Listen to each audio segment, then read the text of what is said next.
భారతదేశానికి చెందిన ప్రముఖ యూట్యూబర్ జ్యోతి మల్హోత్రా పాకిస్తాన్ నిఘా సంస్థలకు సమాచారం అందిస్తున్నారన్న ఆరోపణలపై అరెస్టైన విషయం అందరికీ తెలిసిందే. అయితే ఈమెకు పహల్గాం ఉగ్రదాడితో కూడా సంబంధం ఉన్నట్టు నిఘా వర్గాలు అనుమానాలు వ్యక్తం చేస్తున్నాయి. ముఖ్యంగా ఈమె ఈ ఏడాది మొదట్లో పహల్గాం పర్యటనకు వెళ్లింది. ఆ తర్వాత కొన్ని రోజులకే పాకిస్తాన్ పర్యటనకు కూడా వెళ్లినట్టు పోలీసులు గుర్తించారు. ఈ క్రమంలోనే 26 మంది పర్యాటకుల హత్యలతో ఈమెకు సంబంధం ఉందని భావిస్తున్నారు భారత భద్రతా సంస్థలు. ప్రముఖ యూట్యూబర్ జ్యోతి మల్హోత్రా తాజా పర్యటనలు పాక్కు సంబంధించిన వ్యక్తులతో ఏర్పడిన సంబంధాలను పరిశీలిస్తున్నాయి. ప్రత్యేకించి ఆమె పహల్గాం ప్రాంతానికి చేసిన యాత్రపై అనేక అనుమానాలు వ్యక్తమవుతున్నాయి. ఆదివారం రోజు హిసార్ ఎస్పీ శశాంక్ కుమార్ సావన్ మాట్లాడుతూ ఆధునిక యుద్ధం సరిహద్దుల్లో మాత్రమే జరగదని అన్నారు. పాకిస్తాన్ ఇంటెలిజెన్స్ ఆపరేటివ్స్ తమ కథనాలను ప్రచారం చేయడానికి సోషల్ మీడియా ఇన్ఫ్లుయెన్సర్లను నియమించుకుంటున్నారని తాము గుర్తించినట్టు చెప్పారు. ఏజెన్సీల నుంచి తమకు ఈ సమాచారం అందిందన్నారు.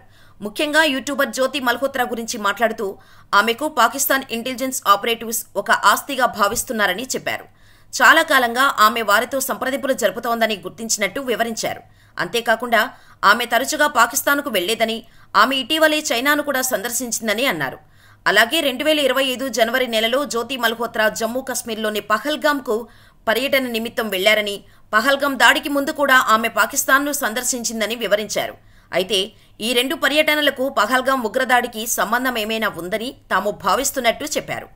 అయితే ప్రస్తుతం వీటిపై దర్యాప్తు కొనసాగుతుందన్నారు. ఆమెతో ఇతర వ్యక్తులు కూడా ఈ కార్యకలాపాల్లో పాల్గొన్నట్టు తమకు ఆధారాలు లభ్యమయ్యాయని ఎస్పీ శశాంక్ కుమార్ వెల్లడించారు. అలాగే ప్రస్తుతం జ్యోతి మల్హోత్రా బ్యాంకు వివరాలు, కదలికలపై పూర్తి స్థాయిలో దర్యాప్తు సాగిస్తున్నామన్నారు. అంతేకాకుండా 2023లో ఈమెకు పాకిస్తాన్ హైకమిషన్లో ఎహ్సాన్ ఉర్ రహీం అలియాస్ డానిష్తో పరిచయం ఏర్పడిందని, పొరుగు దేశాన్ని సందర్శించడానికి వీసా కోసం అక్కడకు వెళ్లిందని దర్యాప్తులో వెల్లడైంది. ఇతని ద్వారానే మరికొంతమంది అధికారులతో కూడా సంబంధాలు ఏర్పరచుకుని సమాచారాన్ని చేరవేసిందని కూడా గుర్తించినట్టు ఎస్పీ చెప్పారు. ఇక మరోపక్క పాక్కు గూఢచర్యం చేస్తున్న మరో వ్యక్తిని ఉత్తరప్రదేశ్ పోలీసులు ఆదివారం అరెస్ట్ చేశారు.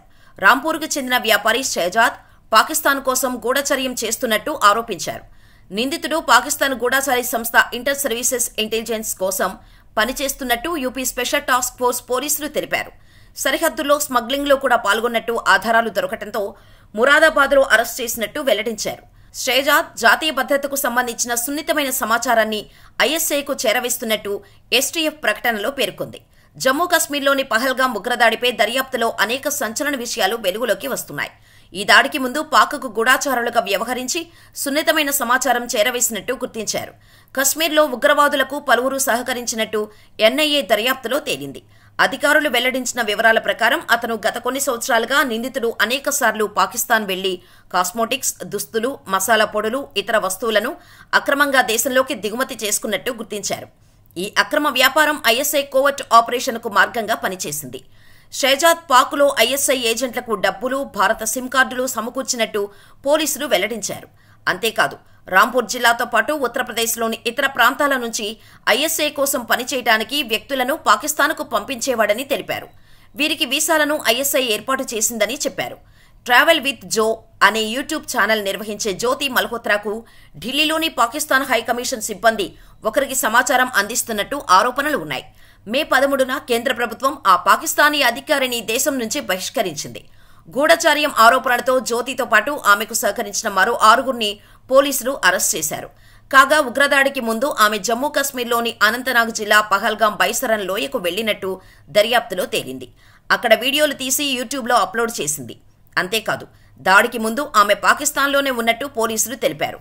తరచూ పాక్లో పర్యటించిన జ్యోతి ఒకసారి చైనాకు వెళ్లినట్టు పేర్కొన్నాయి. ఆపరేషన్ సింధూర్ సమయంలోనూ పాక్ ఏజెంట్లతో ఆమె టచ్లో ఉన్నారని హిస్సార్ ఎస్పీ అన్నారు. దీనిపై మరింత లోతైన విచారణ కొనసాగుతుందని ఆయన తెలిపారు. ఇదిలా ఉండగా కొందరు ఇంటి దొంగలు దాయాది దేశానికి అనుకూలంగా పనిచేస్తున్నారు. తాజాగా పాకిస్తాన్కు గూఢచర్యం చేస్తూ మన దేశానికి చెందిన సున్నితమైన సమాచారాన్ని చేరవేస్తున్నాడన్న ఆరోపణలపై హర్యానా విద్యార్థిని పోలీసులు అదుపులోకి తీసుకున్నారు. అధికారులు తెలిపిన వివరాలు ఇలా ఉన్నాయి.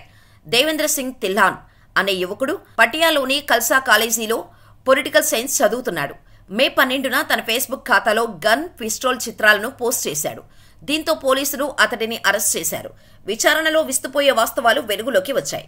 దేవేంద్ర సింగ్ గతేడాది నవంబర్లో కర్తార్పూర్ కారిడార్ ద్వారా పాక్కు వెళ్లి అక్కడ ఇంటర్ సర్వీసెస్ ఇంటెలిజెన్స్ ఏజెన్సీ అధికారులతో భారత్కు సంబంధించిన సున్నితమైన సమాచారాన్ని పంచుకున్నట్టు అంగీకరించాడు.